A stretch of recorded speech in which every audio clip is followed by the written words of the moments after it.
maybe. We've gotten stuck here before too. Hey, we're live. Hey, It worked.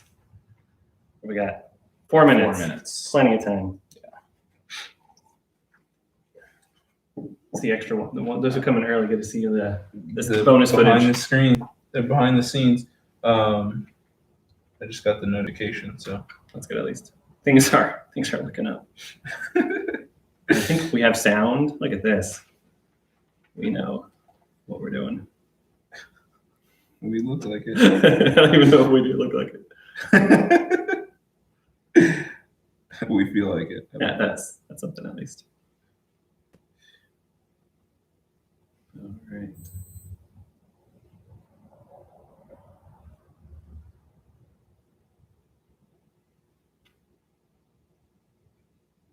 There we go. People coming in. Fantastic. I'm checking my fantastic. That's us. We sound like that. That's always the weirdest thing, like hearing yourself. Yeah. Man. something you just never get used to. Yeah, for sure. That's why I hardly ever watch my my own sermons. Oh, for sure. Like I would rather record my voice and listen to it than watch myself speak. I don't like either of them. Still, every time, I'm like, that's how I sound. Yeah. I think you just. I don't know. I think you just eventually get over it. It's just so weird. It's so weird how different it is. Yeah. That's When the I thing. speak and I hear myself, That's how and then everyone else is hearing. yeah. I mean, I'm hearing myself speak, so I think I know what I sound like until I watch myself speak or hear myself recorded, and I'm like, that's what I sound like? That's not right. That's not how it came out in my head. When I was there, I remember it didn't sound like this.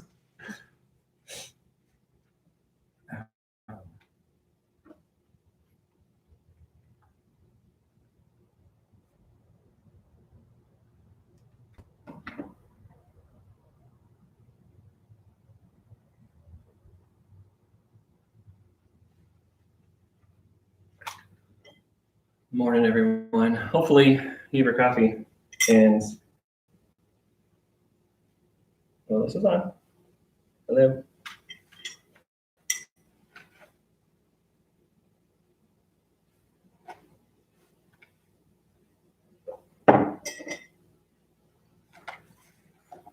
Hello, Nicole. We're glad the noise works. After last week's fiasco. The noise, it makes it sound so negative. Right? Don't you mean beautiful sound? The noise is annoying.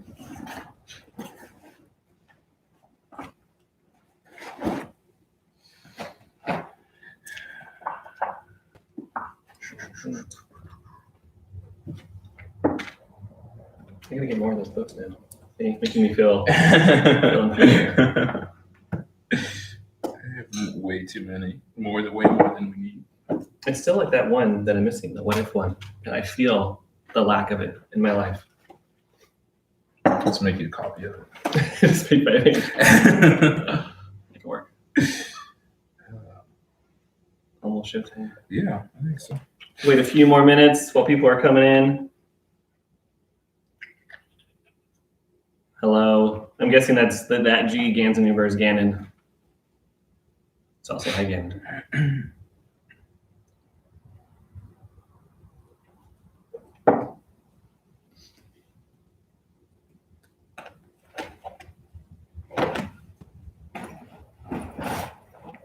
You guys are so polite to each other. Gan says good morning. Nicole says good morning back. Good morning. Nicole's a very polite person. That's true. You guys are all just so nice. We need like a large display over there. It's like a big TV or something, streaming the comments. Yeah, I know. I don't know how to do that. There's probably a way to do it. I'm looking at your TV. Right? Somehow there's probably something like that.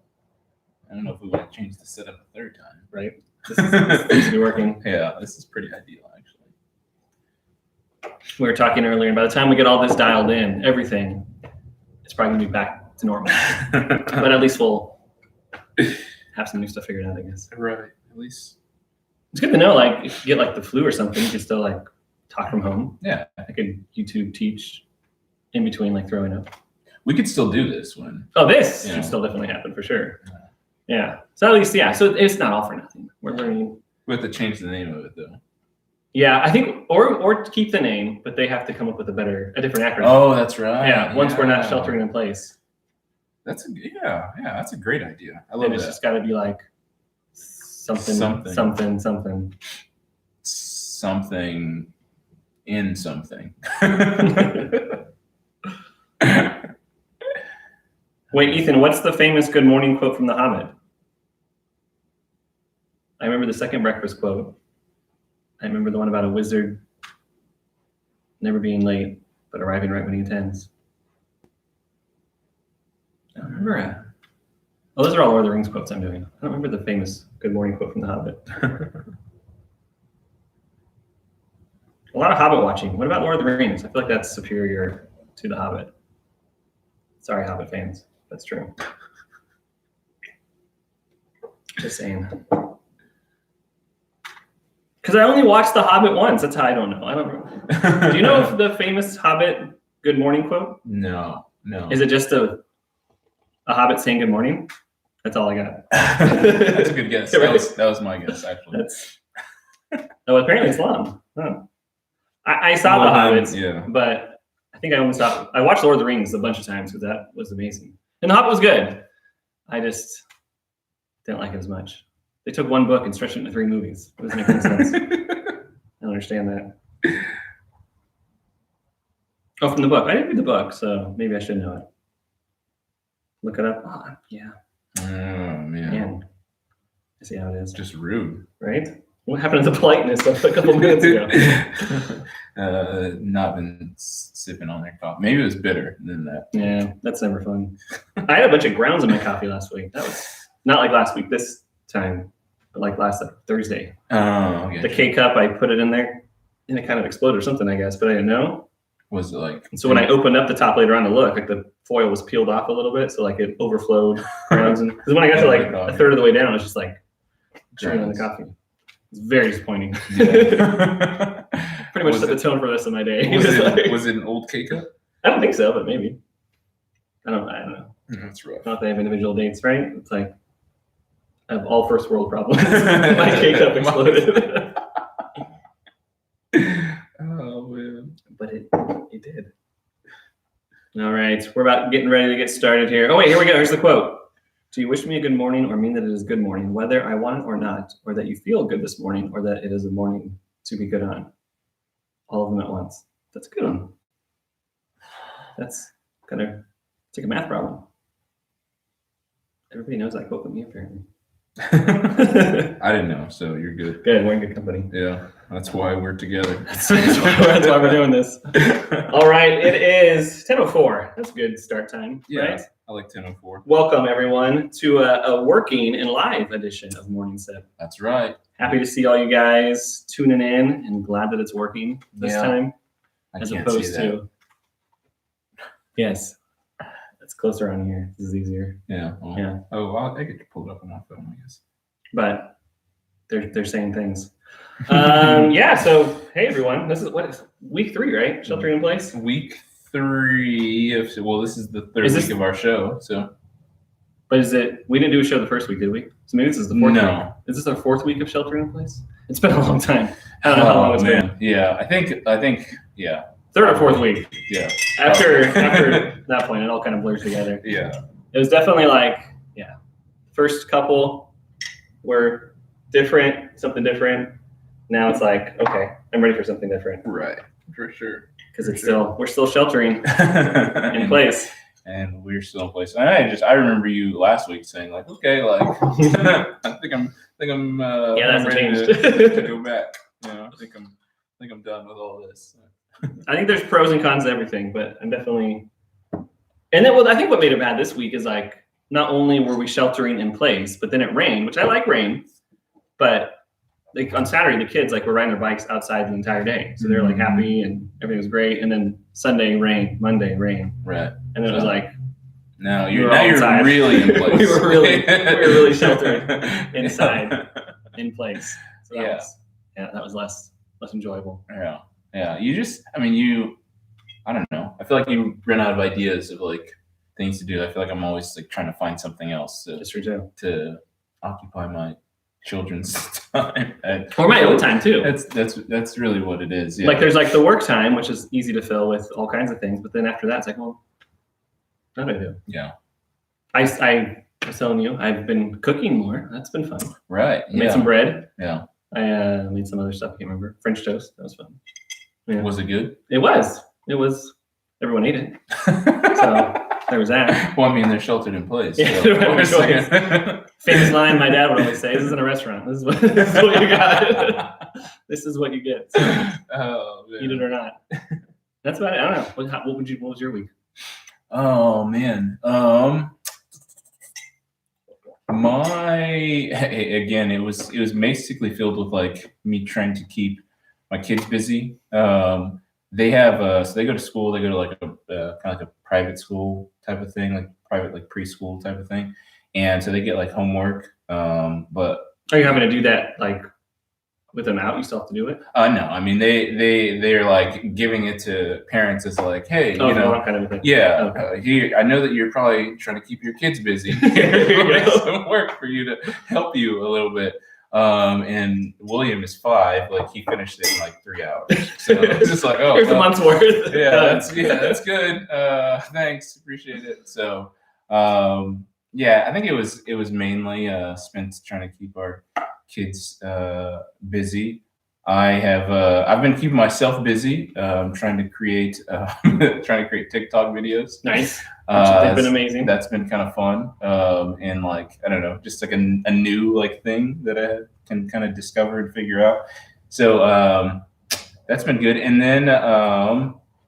then just trying to like go on more walks, I guess. It's been awesome. Actually, on Thursday, so for the Fresno Volleyball Club, I had to drop off checks. So Thursday, I spent all Thursday driving, and that was really nice. Like just to be out driving. Were you driving by yourself? I had the boys with me because Alexis had her chemo treatment on Wednesday. Okay. And so we needed to get out of the house anyway to kind of give her like time to rest and recover. And so I definitely couldn't leave absolutely. I couldn't leave the boys there. It was like, it worked perfectly. It was good for her to be able to sleep and not have to worry about like a bunch of random noise, and my son's fighting over toys and blocks and and get out of the house and like just drive. So it was a really nice day on Thursday, and I drove for I think I left the house at 10 and then came back at like 3 or something like that. So I was just out like all day. Yeah, I was just out, just driving, hanging out with the boys. There you go. So you change the scenery.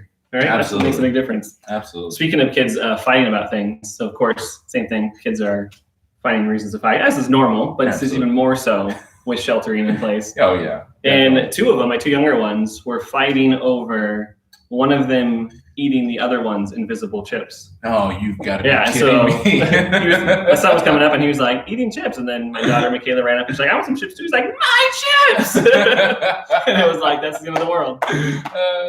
So I tried to give them both more invisible chips, but that didn't help. He wanted those ones that were gone forever now. Yeah. So that's a little like snapshot of sheltering in place with young children right there. Oh, that's what it looks like. Yeah. And we got some requests for parenting is hard. Michael and Will cooking show. Maybe something. Oh. I make a really good peanut butter and jelly. Okay. Yeah. Yeah. I do some fancy ramen noodles. There you go. I wanted some of that last night.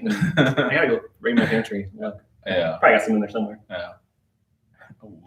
Cooking show. All right. Why not? Depends how long this thing goes for. We got all kinds of ideas. Yeah, for sure. Yeah. I follow. There's an account called BuzzFeed Tasty, I think, on Instagram. I can't think of the name of it now, but like every now and then they'll put something up, and I'm just like, "That it looks delicious." Right. And like they made something that looked super simple, but it was just like a piece of bread. They took like a glass and they like cut out the top of it or a circle out of it, and they put like some butter in a pan. They put the bread in the pan. And they just cracked an egg inside like the little circle. Oh, yeah. And so like they fried the egg and egg in a the basket. butter, and it looked delicious. That's one of Megan's specialties she'll do.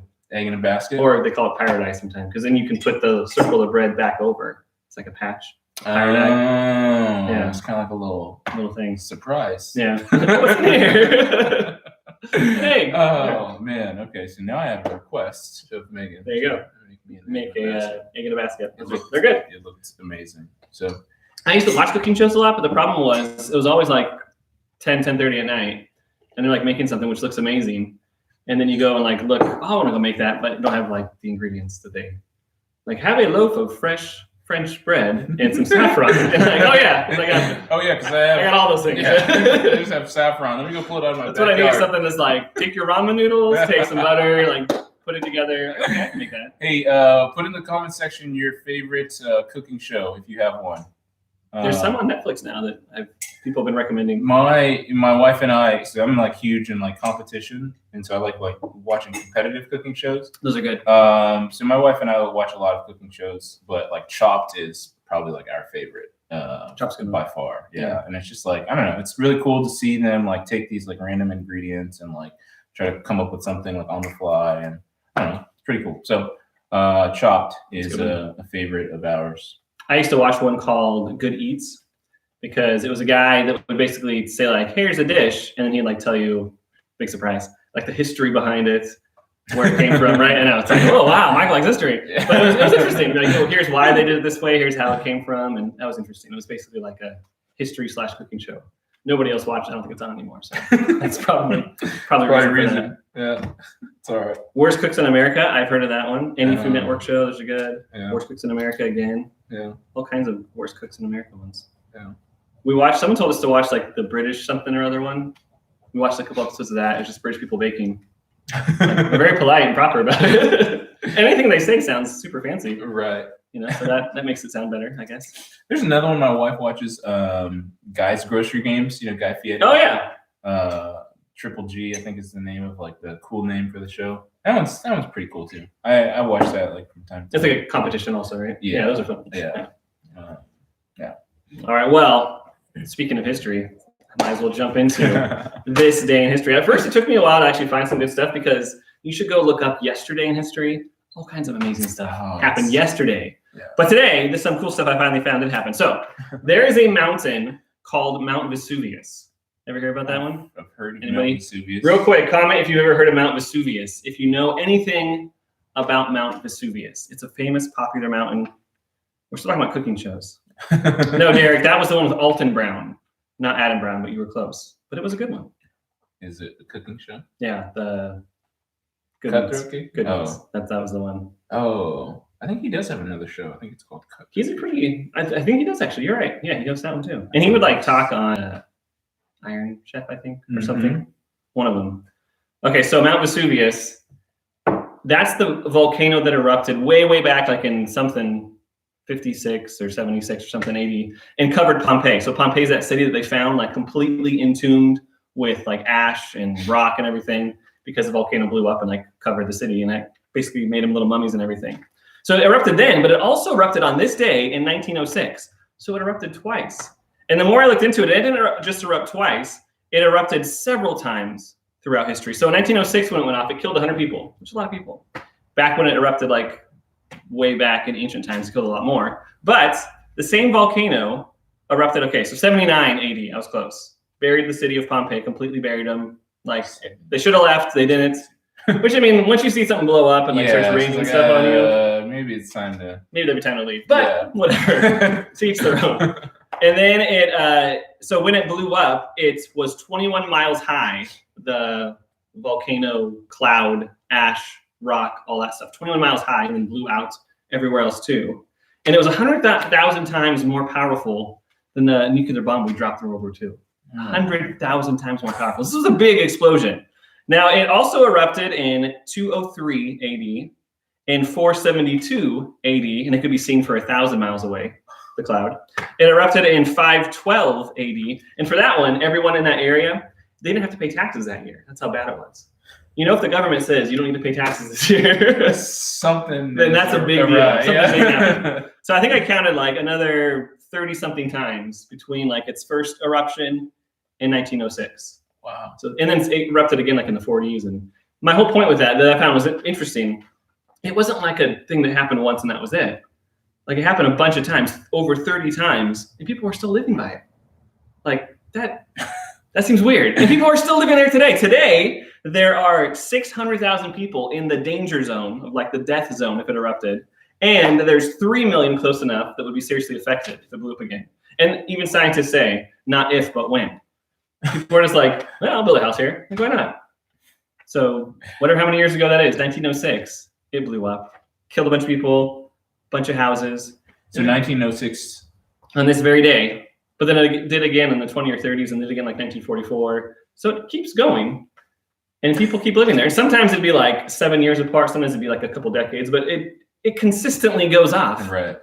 And people still live there. And tourists still go walk the streets of Pompeii, which I guess you'd have some warning, probably. Right. But if you're, maybe if you're how long does it take to get out of the? Hopefully you get out of there fast. Yeah. And you start seeing stuff shoot out. How long does it take to get out of the? I'm sure. So I'm sure, and I don't know. It just sounds like. Is there volcano insurance? They sell that? There probably should be. I don't know if you can get it if you live that close to it. It's just no, we're not insuring your house. You choose to live for here. sure it's gonna blow up. What kind of choice is that? Yeah, but how long does it take to get to get out of there? I don't know. That seems like it seems like it would not be a smart place to live. But we have family that lives in New Zealand, beautiful area.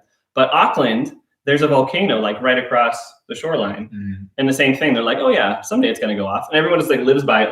Yeah, I guess living in Southern California, they always say the next big earthquake's coming. It just seems weird when you live by a volcano. Right, yeah. That's erupted on a regular basis. I can't see, the earthquake. The earthquake happening. I can see the ground. And it's going to happen. Shaking, but yeah, it could. But I can literally look at the smoking mountain that's over there and see. Yeah, every so often it bursts out some smoke, which I'd be like, oh, back to the bags. Get in the car. So there you go. This day in history, the volcano erupted. It's going to happen again sometime. Don't live there. Yeah. People recognize Pompeii. That's right. 3 million smart people. Yeah, not so much. I'm sure they're nice people, and they're probably very smart. But why? Why live by a volcano? Yeah, it's beautiful. I guess again, I'm imagining that people just think that they could get out of there quickly, and I don't know. I hope, I guess. I don't know. I wonder if there's some type of maybe religious reasons why those people want to stay there, or even family, generation, family estate. Yeah, that's tough.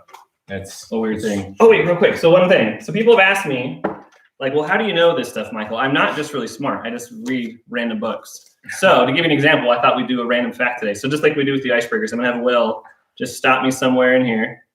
There. Okay. Left side or right side? Let's go left side. Left side. Okay, so here's a random fact. Time Magazine's Man of the Year in 1938, Adolf Hitler.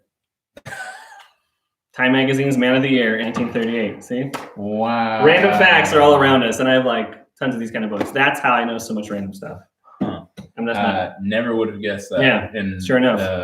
Yeah, you could. I'm sure Time Magazine doesn't want people to know that. It's probably not publicly what they put out there.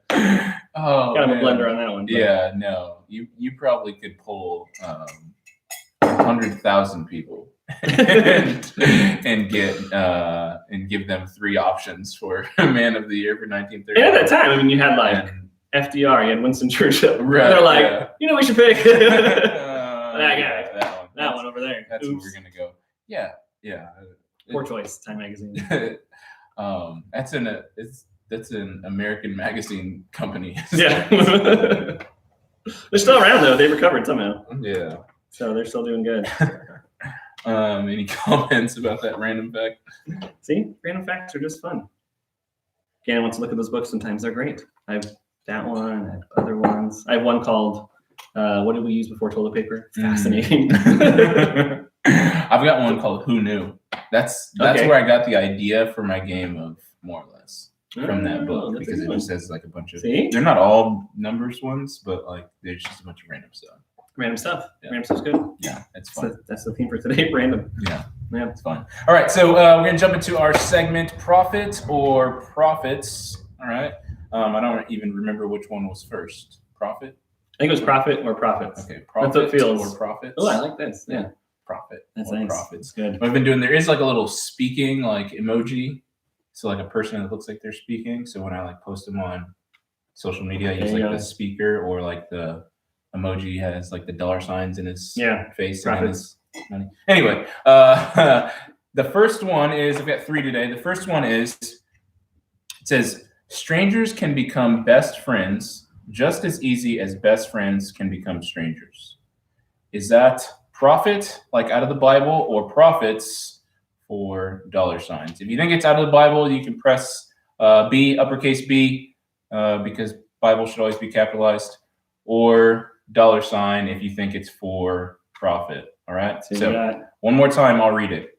Strangers can become best friends just as easy as best friends can become strangers. all right, so far we got 1 profits, another dollar sign. Ooh, a Bible, a dollar sign. And don't go Google it. That's cheating. That is cheating. Yeah. Dollar sign, get lots. Oh, dollar sign, dollar sign. Just take a guess. The dollar signs are taken off. Dollar signs are taken off. All right, so that is profit, for profit. That actually comes from the American Canadian, I think he's Canadian, rapper Drake. All right, He's Canadian. I did not know that. I think he is. Just saying Canadian rapper. I'm doesn't almost really- positive that he is actually. There you go. I know he's a Toronto Raptors fan. I don't know too much about Drake. Somebody who knows more about him can comment. I'm pretty sure he's Canadian though. Or more about Canadians. You can comment too. Yeah, absolutely. Hey, that's all I know about Canadians. And Exactly. maple syrup. And sorry. Jim or Kenton would know. Maybe I should ask Jim or That's Kenton if Drake is Canadian. I think they all know each other. Yeah, I'm pretty sure. I think that's how that works. There's a network. Canadians. They're part of the Canadian network. For sure. All right, so this next one here, hold on a second. All right, so the next one says, and as you wish that others would do to you, do so to them. Profit or profits? Profit or profits. And as you wish that others would do to you, do so to them. Oh, they're thinking about this one. Mm. What is it? Is it going to be? Oh, we got a Bible. Capital B or dollar sign. Got a Bible coming in Let so me far. know what the thoughts are. I hope you guys aren't Googling right now. I'd be so disappointed. Come on. Bibles are coming in. All Bibles. Oh. All Bibles. All right, cool. So that actually comes from the Bible. That is from the Bible. Got Gospel it. of Luke, chapter 6, verse 31.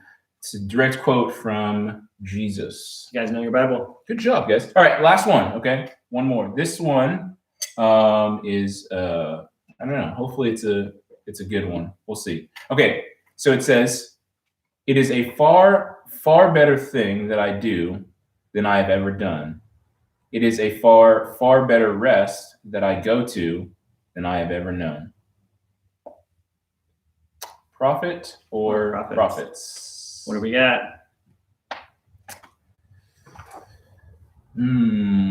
Let's see. Waiting on the answers.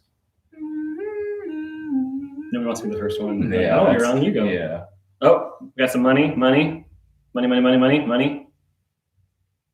lot of money. Everyone's seeming to think that it is money. wow, all money. Money, all loads of money. And then we got Ethan says A Tale of Two Cities. Ah, okay, of course. Good job, Ethan. I was actually going to say, like, I wonder if somebody knows where that's Well done. from. Well done, Ethan. Well done. Good job. Yep, that is a line that was written for a prophet. Charles Dickens. Yeah, Got some. Tale of Two Hopefully, got Cities. some profit from that. I don't know. Yeah. Oh, yeah, hopefully. Actually, I guess. I don't know how much money people made from books back then. It's probably all the entertainment they had. So Right, yeah. hopefully some. Ready for some little icebreakers? So, Icebreakers.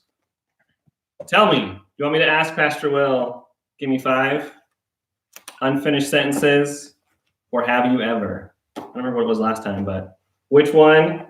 Tell me quickly so that I can ask him one of these. One of those. One of those. Have we done each one? I feel like no, we haven't. We haven't done Yeah. unfinished sentences yet. I think would give me 5. I think we did have you ever. Yeah. Unfinished. I Oh, that was the remember. first one someone said. Unfinished so far is leading. Unfinished.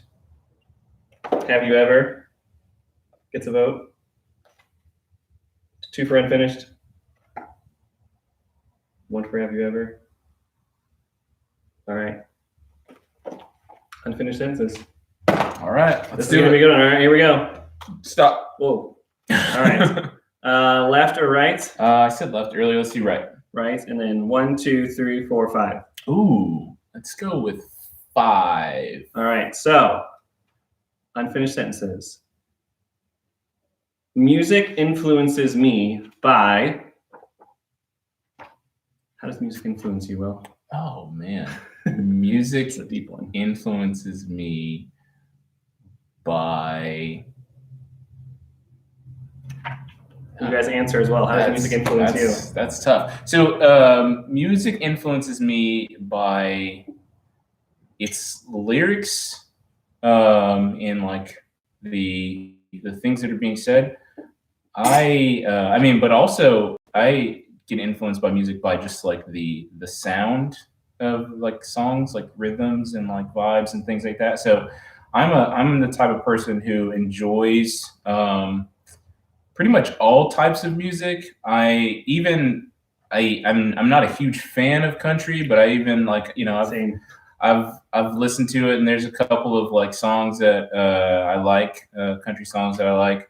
But I feel like I can play certain types of music to help me, you know, get in the mood or like encouraged to do like something or you know, moving forward with something. So, for example, on Sundays, I plan like and organize my entire week. I do this thing called the mind dump, where I like put everything that's inside of my mind on like a whiteboard, and I then, you know, schedule those things in my planner and like make sure that like, I'm kind of organized through the week.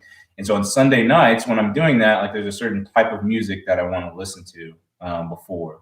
You know, if I'm going to go, you know, coach, or even like while I'm, you know, in the gym, there's certain music that I like to listen to. Obviously, in terms of, you know, obviously getting ready to go to bed, there's certain types of music that I like to listen to, and I can't listen to, you know, Lecrae or Andy before I go to bed, because that's not really going to help me sleep. So music influences me. The way it was, the by thing kind of threw me off, but it just in a bunch of different ways. I use music to kind of set the mood for me personally in a lot of different ways. Yeah, it totally makes sense. You know? Like that's the funny thing about music is you don't often hear like go to the gym, they're not really playing like classical music, right? Because that's not really gonna get you the place you need to be. Maybe some people do work out for that, but they even show like that there's different musics that affect different things, like different parts of your brain, different ways. And like for me, there's like, because we've been stuck at home and there's always a lot of stuff going on, like I need to be able to focus to work. So like my little desk is just in our living room.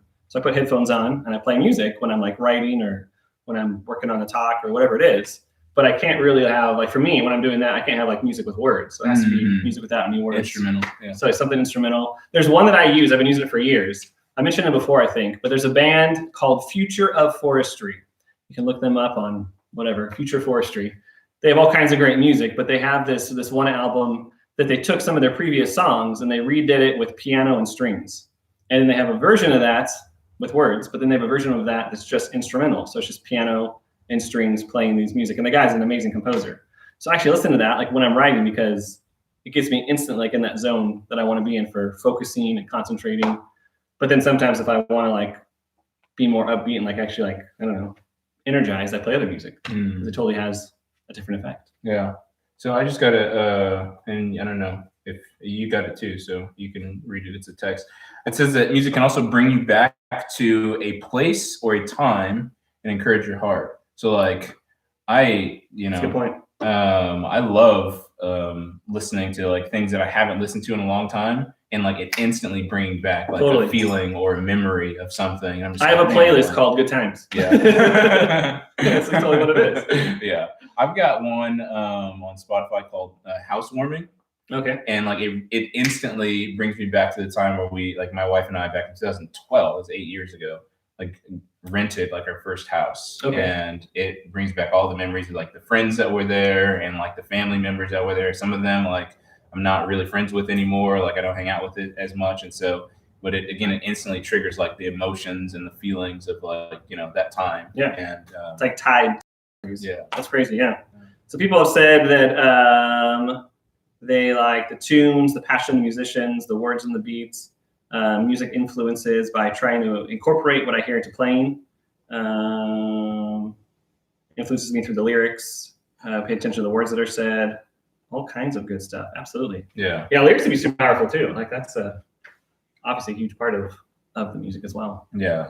Yeah. I think worship music particularly is one of the ones that can really, whatever mood I'm in, especially like if I'm in a, like not a great mood or if I'm down about something or whatever, I'll usually go to like my worship playlist because I know that'll lift my spirits. Yeah. It won't make everything better because whatever's going on is still going on. Right. Like we're still sheltering in place. Doesn't Yeah. make that magically go away, but like that, like the person said, who was that? You know, I don't have the number. that was Ryan. Hey Ryan. Like it at least can encourage you, you know, Yeah. change your perspective a little bit about what you're going through, help you get through it a little bit. So yeah, Perspectives is interesting. For anything. I would love to hear some of the music that you guys listen to. Absolutely. If you've got like some great, like this is my go-to when I'm feeling like down. And this is my go-to when I'm like ready to go take on the world. I would love to hear some of that. So Yeah, what do you guys listen if to? there's a way to share, you know, some of your go-tos, I'd be interested in. Ethan says that he Some saw a random fact that some shopping malls play classical music to scare off trolling teenagers. That's amazing. That's fantastic. That's pretty good. Emily, listen to my recommendation. Listen to Future of Forestry. They are amazing. Just about no one's heard about them, like in most circles, I think, but they are fantastic. Yeah. Lauren Daigle, that's another good one. Good choices. All right. Yeah, like even in like you go to the dentist's office and Yeah. like, there's like really soft music playing. It's like they're trying to like prepare you for what you're getting ready to go through. And I figure there must actually be like jobs. Like someone's job is probably to like, figure out if you're a dentist office, this is the music you should play. If you're a Target, this is what you should play. Take people to buy more stuff. Because anytime you go to Target, you buy stuff. no doubt. So there must be something they're doing. No doubt. Some subliminal messaging somehow happening there. For sure. Okay, as you guys are continuing in the comments, I'm also going to ask Pastor Michael a question. Yeah. So we've got name your favorite unfinished sentences. Would you rather? What if? Or choose your top 3. All right. What are we going to go with? Is that more choices than last time? That feels like more. 5 minutes? Yeah, I think it was 5 last time. Name your favorite so far. Name your favorite. Name your favorite. That's 3 for name. Name your favorite. 1 for Would You Rather. I think unless something happens. Oh wait, it's Super Would You Rather. 3 name your favorite. 2 Would You Rather, and I think it's name your favorite. All right. Cool. There we Okay. go. Get ready. Oh, tell me when. Right there. Left or right? Right. 1, 2, 3, 4, or 5. Wow. 2. Name your favorite extreme sport. Favorite extreme sport. Well, I'm thinking Olympics because I like the Olympics, and I would say the bobsledding. That's pretty cool, Oh, which is yeah. extreme. But I'm actually going to kind of throw a curveball in there and say curling. Not extreme, but man, here's what happened. So last Winter Olympics, when was that? 2 years ago? 3 years ago? Whatever it was. I try to like watch as much of it as I can, and I think it was, I don't even know what time of nights curling came on, and I was like, oh, this is dumb. They're 3 pushing a.m. I think it was something like that, pushing a big stone down ice while they swoop in front of it. And I watched the whole, it was like the gold medal match, and America was in it, and I watched the whole thing, and I was like jumping up, I was like standing up, I was like cheering for stone sweeping, but it was very exciting and thrilling. So hopefully there's some other curler fans out there It wasn't extreme because you even look at some of the curling athletes. It's not an extreme sport, but it takes skill. And it was interesting. I'm gonna go with that one. Okay. Yeah. So I've never, other than like, maybe a 15-second clip, never watched a curling. It was amazing. So if I was gonna say my favorites would be extreme sport, it would probably be I don't know, and I don't watch it very often, but tag. You ever seen like those like extreme, like they're like in like obstacle courses and they're trying to tag each other, and it's just, I don't know, it's pretty it's pretty interesting to watch. It's like parkour / American Ninja Warrior, type like of tackle thing. a little bit. Yeah, and they're just playing tag, and so I don't know. I think that's probably a favorite of mine. What do you watch that? YouTube. Okay. So it's like ESPN 8 maybe? Yeah, the Ocho. Yeah. The Ocho. YouTube. It does sound fun. Yeah, it's a pretty cool, I don't know. It's interesting. Did you hear about those guys that like have had like a 30-year game of tag going? Yeah. They did like a movie about it, I think too. About it, But it's a real thing. I was like reading the article about it. Yeah. It's like these guys for I think based like on a true story. a month of the year. It's like opens up, it's tag season. Mm-hmm. And you don't know who's gonna come or what. And then at the end of that month it's until like the next year. Yeah. And, so and I think it was like one of the guys hadn't gotten tagged. I mean, at least this was because my wife and I did watch the movie. Like one of the guys hadn't gotten tagged for like 10 years or something like that. Like out of these like 5 or 6 guys, I can't remember how many of them there were. There you go, guys. Keep a 30-year game of tag going. Extreme sports, we got running, dirt bike, soccer, snowboarding. Some people agree with me about curling. See, isn't it exciting? That's right, guys. We're together in this. Dodgeball's a good one. Oh yeah, that is actually is a good one. So something called volcano boarding, which they probably do at Mount Vesuvius. Yeah, probably. So, that's why they live there. Constant flow going on. Yeah. Nice. Volcano boarding instructors. Good answers, everyone. All right. Well, now's our time where we talk about the Sunday sermon and recap that a little bit. So once again, hopefully you saw it. If not, it is online. This last week, it was Pastor Charles speaking, continuing on through 1 Peter. And they did 1 Peter 2, 13 through 17. Godly citizens submit to governing authorities, which again was amazing to me how it just like fit with what's going on right now. Like they planned this out. I don't know how many months ago. Like a long time ago. Yeah, December, November, I think. So a while ago. So it wasn't like we had any idea what was going on right now. Yeah. And it's like a perfect thing, submitting to governing authorities. You always wonder, I think reading through that, like Paul talks about too, I remember always being like, doesn't really apply to us. Right. Well, here we are. Things change. Yeah. That's so, and before we even like move forward, like it's kind of wild to me to think that there are some people out there who are challenging like this, like submitting to like governing authorities. Like I remember reading an article about a town that was just like, that has been, since this happened, like just devastated by the effects of the coronavirus, because they continued to meet, specifically because they had like an event that was like after everybody said that it was said that we should be sheltering in place and all these things like that, and they're just all like, yeah, no, probably we're fine, we're all right. Yeah. And then and it was a really small town, and then the people had like probably spread it throughout this huge event, and then like they didn't really start to see the symptoms of it until a few days afterwards. So they continued to spread it to other people, and then so long story short, it's like it's been, they said that when this is all said and done, it'll probably be one of the most, like in terms of a specific area, like one of the most like highly impacted by the COVID-19. So, but again, it's crazy to think that like some people were looking at the same Bible that we're all reading and saying like, oh no, we're all right. Like we don't have to worry about that one. Like this is, I mean, it's in there. This is something that we're supposed to be doing, right? But or throughout history, the one I've heard so much too. Like this is a unique case in time that it really applies. But I think usually what I've heard pastors apply it to is things like paying taxes and stuff, which I don't like paying taxes. I don't think anyone does.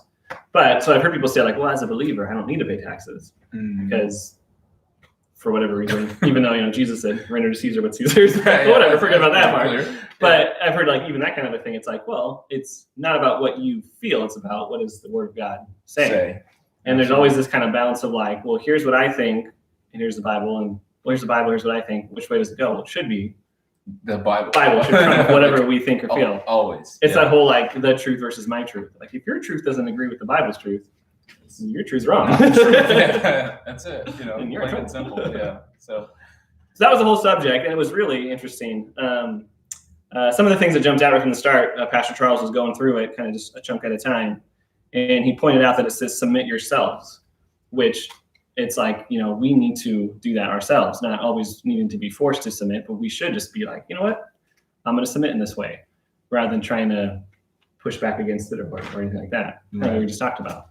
Like we should all just submit. Right. And there's always this idea too of like, well, but again, using like taxes as an example, like that's oppressive.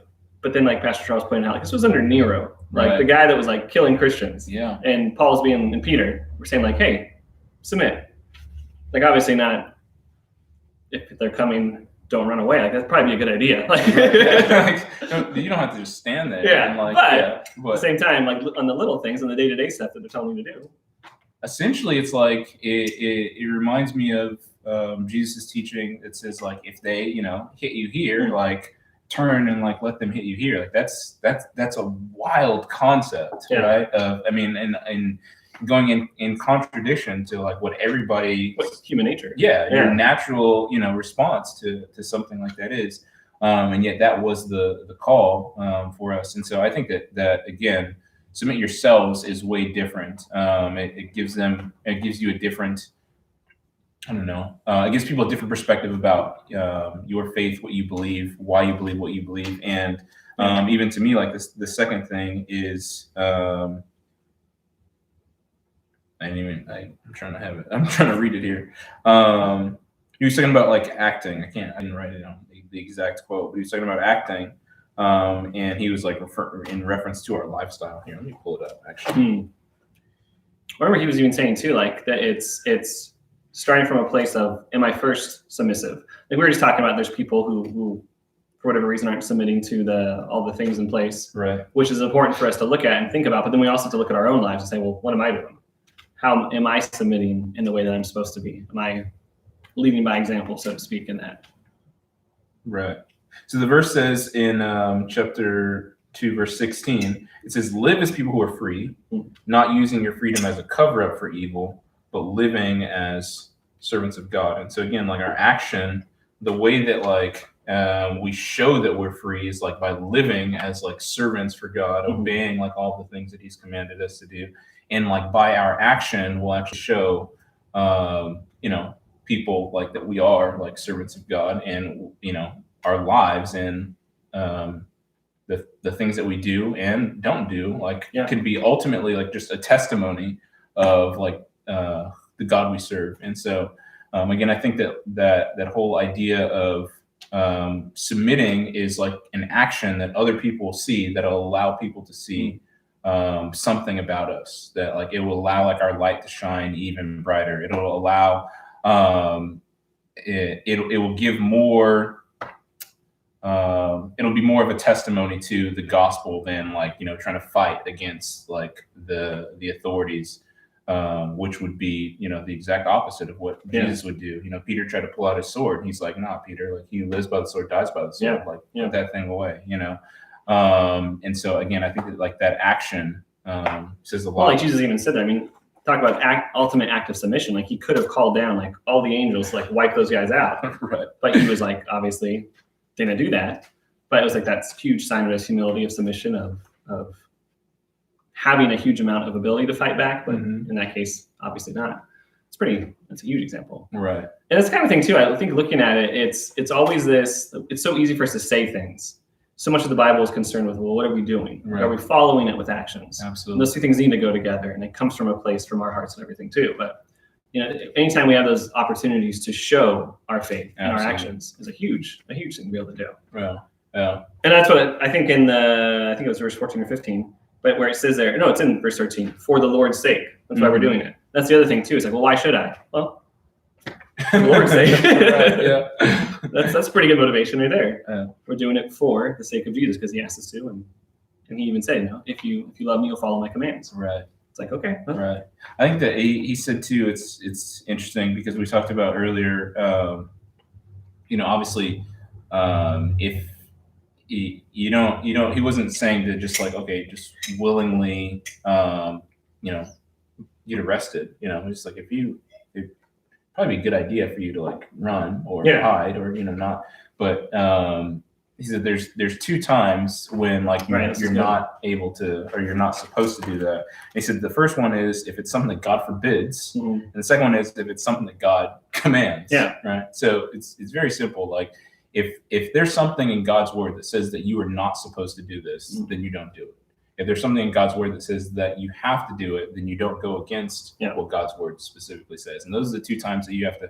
Everything else, is like, again, it goes back to like render to Caesar what is Caesar's. It's just like if it has nothing to do with like God's word, his command, his authority in terms of forbidding or like telling you that you need to do it, then, don't worry about the things of like this world. Keep a heavenly focus and a heavenly perspective, and that'll change, how you feel about, some of the things that you go through. And again, that's a lot easier said than done, right? Yeah. To try to keep that perspective on things, but that's, again, that's what the command is for us. And I think we want to know usually with that kind of stuff, like where is the line? Yeah. And so we're actually, it's pretty clear there. It's like if all of a sudden tomorrow they're like, we're going to come door to door and round up and take all your smartphones or something. I don't know. Like, that would suck. I wouldn't be happy about it. But it's like, well, does that clearly violate scripture? Does that violate my relationship with God? Well, no, it probably actually help it in a lot of ways, but not having such a distraction. Right. But, so it's like, in those kind of things, well, it might not like it. And that's an extreme stupid example. That'll never happen. But it's that kind of thing of like, I don't like it. I don't agree with it. And I've mentioned before, I'm someone, if I don't like something or agree with something, I'm like, well, then why should I? But in this case, we see why we're supposed to do those things. But then on the other extreme, like we can look at, I think, Daniel for both examples. Yeah. Like they were told, okay, Daniel, you can't pray to your God anymore. Like, well, I'm still going to do that. And then like Shadrach, Meshach, and Abednego, like, hey, you got to bow down to this idol. Well, no, I'm not going to do that. So you have both examples of like of disobedience that was appropriate and proper. Yeah. But it needs to be appropriate and proper. Yeah. So it's a good section. I hope you guys saw the sermon for sure. And definitely, just read through sections like Peter and stuff. It's just good. It applies, definitely applies in our life right now. And especially with these weird, never thought we'd be ever. You watch movies and they're like, everyone stay inside. I'm like, that would never happen. And here we are. So it's an opportunity for lots of things, but opportunity to show what we believe and to show more than just words. Right. So let's do that. Yeah. And that's about it. Yeah. That's Morning Sip for today. Yeah. Thanks for tuning in, guys. We had fun hanging out with you.